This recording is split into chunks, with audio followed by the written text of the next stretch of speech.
Shortcut হয় না, হয় অনেক কাঠখড় পুড়িয়ে জীবন যুদ্ধের প্রতিটি অধ্যায়ে নিজেকে প্রমাণ করে করে একটু একটু করে আপনি সফল হবেন, একটু একটু করে আগাবেন। ইটস এ জার্নি, এটা কোনো ডেস্টিনেশন নয়। এবং সফল হওয়ার পথ পরিক্রমায় কোনো লিফট নেই, সিঁড়ি বেয়ে উপরে উঠতে হয়। কি বেয়ে? কিন্তু আমরা সফল হতে চাই কিভাবে? ডাইরেক্ট 100 তলায় আমি সফল, উপরে সবার উপরে আমি, এইভাবে চাই সফলতাটা। সবার উপরে উঠে যাব, গোল্ড মেডেল গলায় পরাই দিবে, আমরা সাকসেসফুল না।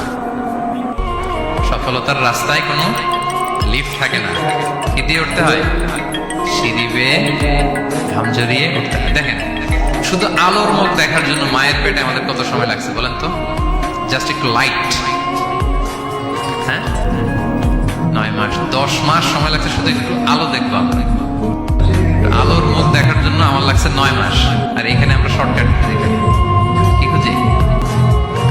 সফলতার কোনো শর্টকাট নেই। অল্প এফোর্টে যারা সফল হতে চায় এরা কোনোদিন সফল হয় না।